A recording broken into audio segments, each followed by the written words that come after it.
નમસ્કાર, આપ જોઈ રહ્યા છો આપણું ગુજરાત. આપણી સાથે હું છું ઝરણા. તો આજે અમિત શાહ કોડીનાર ખાતે પહોંચી ચૂક્યા છે. ઝંઝાવાતી પ્રચાર દરમિયાન ગઈકાલે તેઓ કલોલ પહોંચ્યા હતા અને આજે તેઓ કોડીનાર પહોંચી ગયા છે, જ્યાં તેઓનું ફૂલોના હાર દ્વારા સ્વાગત કરવામાં આવી રહ્યું છે. ઉલ્લેખનીય છે કે આ બેઠક એવી છે, જૂનાગઢની બેઠક કે જેમાં રાજેશ ચુડાસમા ભાજપ તરફથી ફરી એકવાર ચૂંટાઈ આવશે તેવી આશાઓ રાખવામાં આવી રહી છે. ફરી એકવાર તેઓ ઉમેદવાર છે, ત્યારે કહી શકાય કે સૌરાષ્ટ્રમાં પોતાના પક્ષને વધુમાં વધુ મજબૂત કરી શકાય તે માટેના પ્રયત્નો તે પછી વડાપ્રધાન મોદી હોય કે પછી હોય અધ્યક્ષ અમિત શાહ બંને દ્વારા કરવામાં આવી રહ્યા છે. અને સૌરાષ્ટ્ર પર ખાસ જરૂર છે જ્યારે પક્ષને મજબૂત સ્થિતિમાં લાવવાની. વિધાનસભાની જે ચૂંટણી યોજાઈ હતી તેમાં સૌરાષ્ટ્રમાં ખાસ જે પ્રદર્શન ભાજપ દ્વારા રહ્યું હતું તે ખૂબ જ નબળું રહ્યું હતું. ત્યારે હવે 26 બેઠકો પર ફરી એકવાર કબજો કરવા અને ખાસ તો સૌરાષ્ટ્રની બેઠકો મજબૂત કરવા માટે અમિત શાહ અને વડાપ્રધાન મોદી એની ચોટીનું જોર લગાવી રહ્યા છે. ત્યારે હાલ તેઓ દેખાઈ રહ્યા છે સ્ટેજ પર. તેમની પાસે હાલ જૂનાગઢના ઉમેદવાર રાજેશ ચુડાસમા દેખાઈ રહ્યા છે, જેઓને ફરી એક વખત જૂનાગઢની બેઠક પરથી ટિકિટ ફાળવવામાં આવી છે.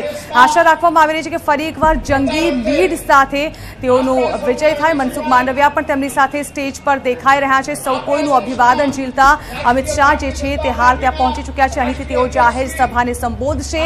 મોટાભાગના મતદારોને પોતાના તરફ કરવા માટેના પ્રયત્નો ફરી એકવાર પક્ષ દ્વારા શરૂ કરી દેવામાં આવ્યા છે. અને સૌરાષ્ટ્ર એ ખૂબ જ મહત્વની બેઠક ગણાય છે. સૌરાષ્ટ્રની તમામ બેઠકો ભાજપ હોય કે પછી કોંગ્રેસ, તે બંને માટે. એક તરફ રાહુલ ગાંધી પણ તૈયાર છે અને સૌરાષ્ટ્રમાં તેઓ ઝંઝાવાતી પ્રચાર કરવાના છે. અને ગઈકાલથી કલોલની જે જાહેર સભા સંબોધવામાં આવી હતી અને સોસાયટીમાં કહી શકાય કે તમામ સોસાયટીને આવરી લેવામાં આવી હતી. તે પછી ગોતા હોય, નારણપુરા હોય, એ તમામ સોસાયટીને આવરી લેવામાં આવી હતી. તેના ચેરમેન સાથે મીટિંગ કરવામાં આવી હતી. એટલે કહી શકાય કે આ પક્ષ દ્વારા ઠેર ઠેર જઈને નાનામાં નાના માણસ સુધી પહોંચીને પ્રચાર જે છે તે વેગવંતો બનાવવામાં આવી રહ્યો છે. અને તેને પગલે હાલ જે છે કોડીનાર પહોંચી ચૂક્યા છે અમિત શાહ. તેમની સાથે રાજેશ ચુડાસમા, મનસુખ માંડવિયા જેવા નેતાઓ, સાંસદો પણ દેખાઈ રહ્યા છે. થોડીક જ વાતમાં જાહેર સભાને સંબોધન કરવામાં આવશે અમિત શાહ દ્વારા. ત્યારે હાલ તો રાહ જોવાઈ રહી છે. તેમના સંબોધનને લઈને તેમનું અભિવાદન કરવામાં આવ્યું હતું. ફૂલહારથી તેમનું સ્વાગત કરવામાં આવ્યું હતું. રાજેશ ચુડાસમા જેઓ ગત વર્ષે પણ જે ગત ટર્મમાં સાંસદ હતા અને ફરી એકવાર કહી શકાય કે આ જે જૂનાગઢનો ગઢ છે તે રાજેશ ચુડાસમા માટે એટલો સહેલો નહીં હોય. પૂંજાવંશને હરાવવા તેમના માટે આ વખતે કદાચ કપરા ચઢાણ સમાન સાબિત થઈ શકે. અને તે માટે જ આ બેઠક જે છે ફરી એકવાર કબજે કરવી. અને ન માત્ર કબજે કરી, પરંતુ જે રીતે પ્રભારીઓ માથુર દ્વારા જણાવવામાં આવ્યું હતું કે 26 બેઠકો તો કબજે કરવામાં આવશે, પરંતુ જંગી લીડ સાથે આ બેઠકો કબજે કરવાનું મુખ્ય લક્ષ્ય રહેશે ભાજપ પાસે.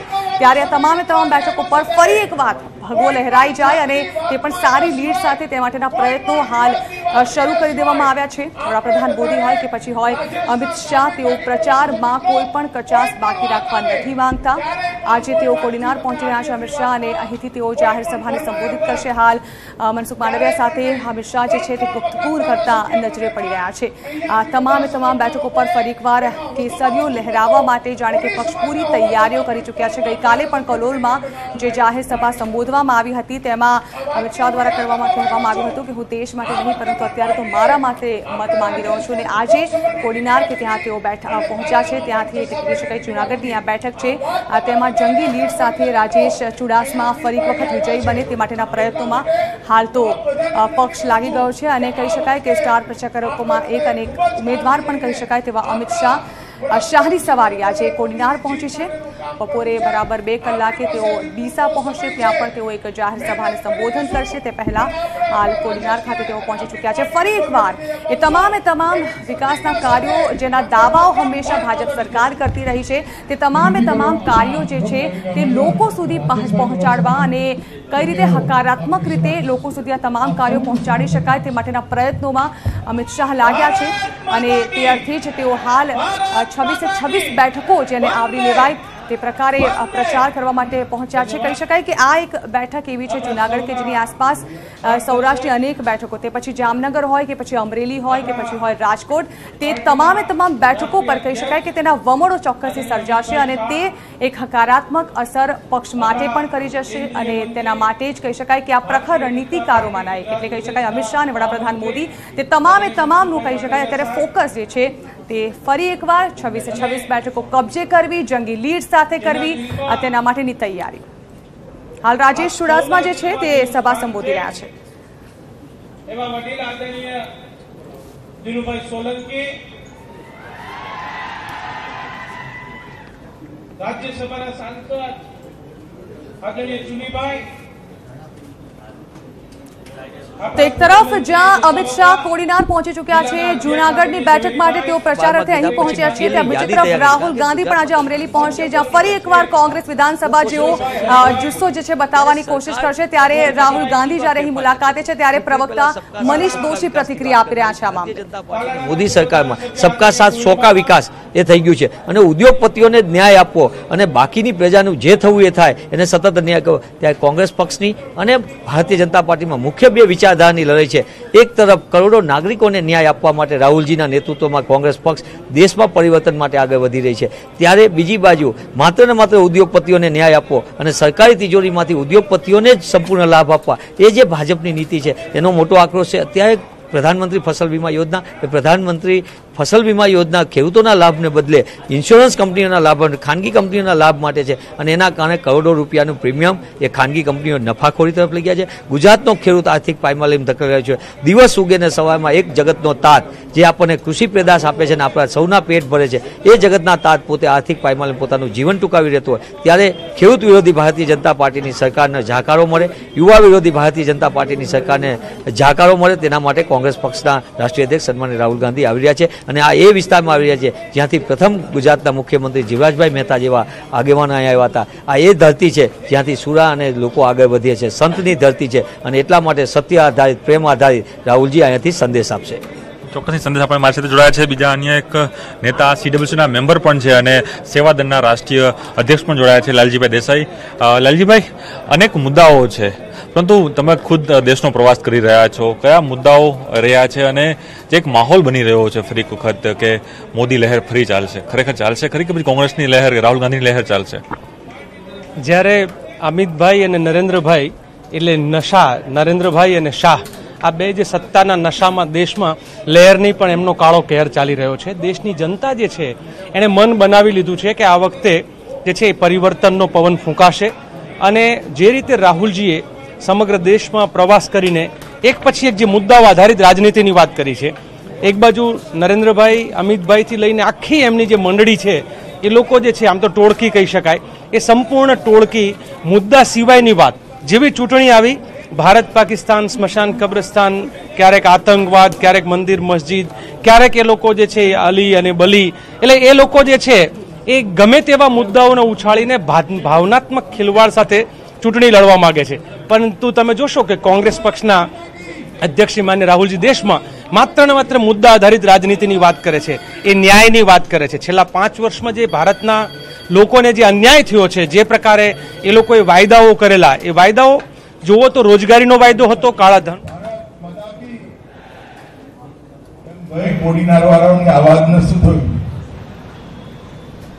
નરેન્દ્રભાઈ આજે દિલ્હીમાં છે ત્યાં સુધી અવાજ જવો જોઈએ. કોડીનારની અંદર ભાજપા વાળા ભેગા થયા. મારી સાથે બંને હાથ ઉઠાવો, ચેક પાછળ સુધી બંને હાથ ઉપર ઉઠાવો, બીજાના સંકલ્પની મુઠ્ઠી ભીંચે, પ્રચંડ અવાજથી બોલીએ ભારત માતા કી, ભારત માતા કી, ભારત માતા કી. મંચ પર ઉપસ્થિત ભારત સરકારના મંત્રી શ્રીમાન મનસુખભાઈ માંડવિયાજી,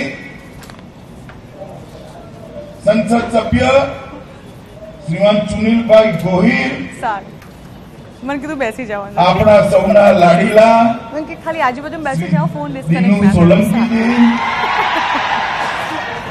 આજે જેમને જીતાડવા માટે આપણે સૌ ભેગા થયા છે એવા ભાઈ રાજેશ ચુડાસમાજી,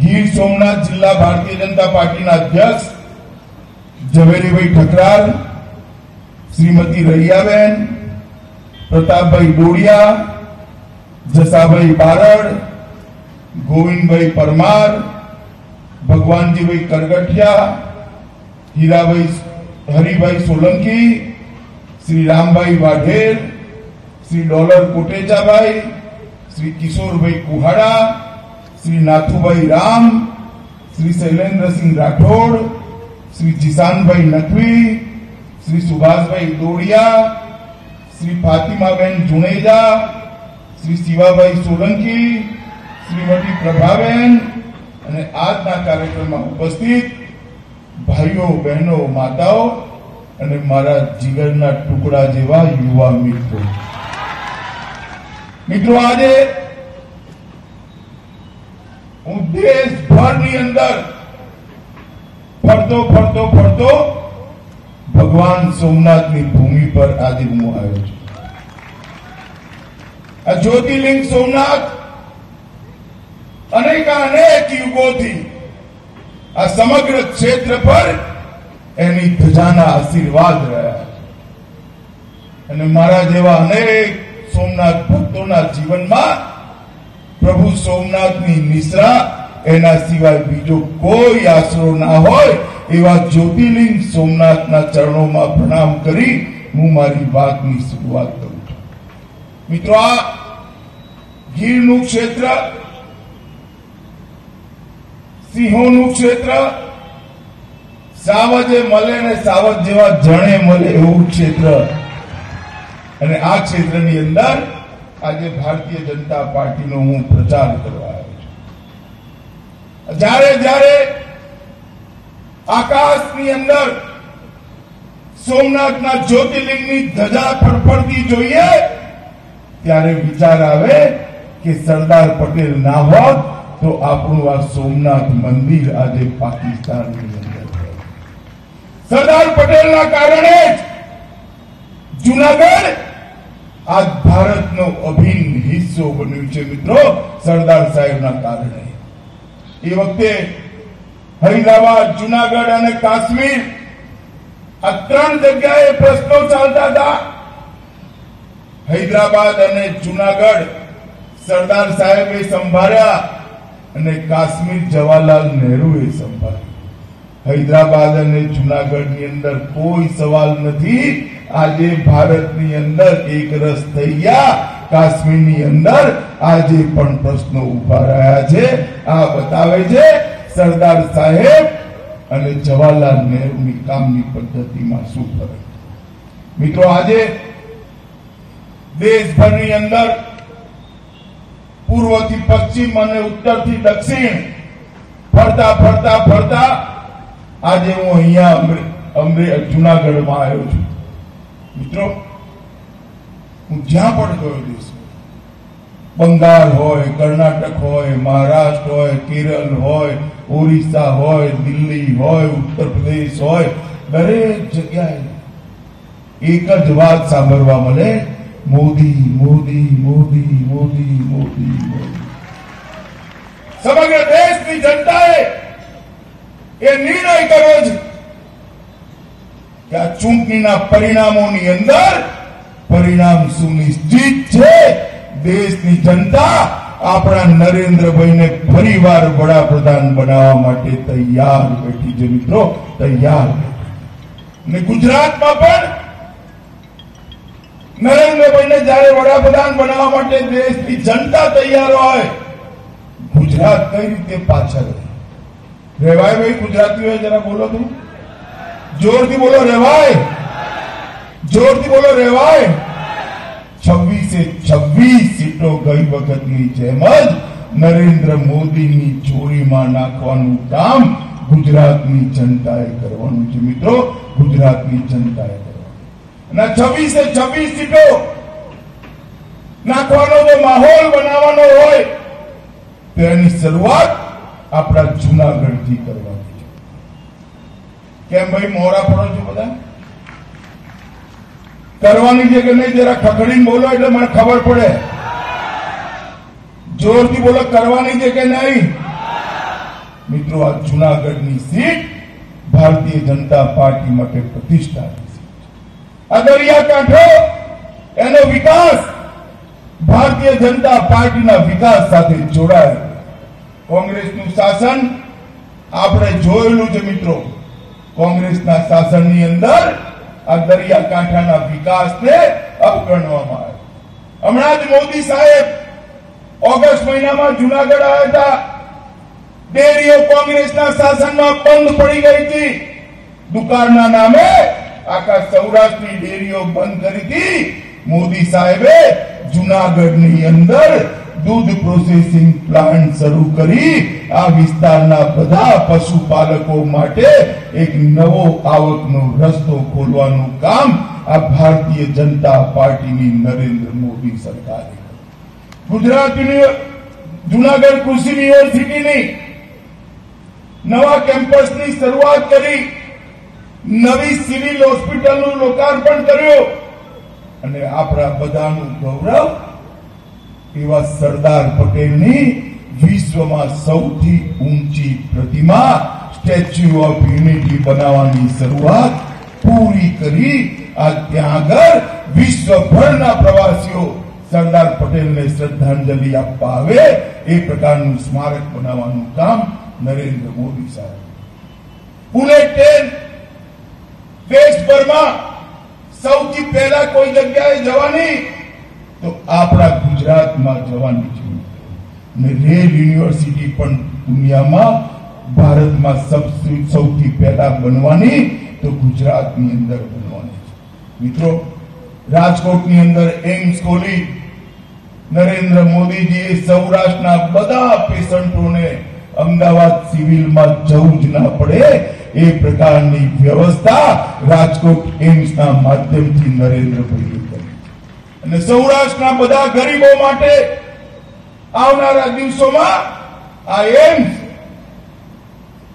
પોતાની તબિયત સાચવવા માટેનું મોટું સાધન બનવાની છે. 1200 કરોડ રૂપિયા એમ્સના માટે ખર્ચવામાં આવવાના છે. સ્માર્ટ સિટી, હૃદય યોજના, અમદાવાદ મેટ્રો, સુરત મેટ્રો, કેટલા વિકાસના કામો સૌરાષ્ટ્ર અને ગુજરાત માટે નરેન્દ્રભાઈએ કર્યા. આ સૌની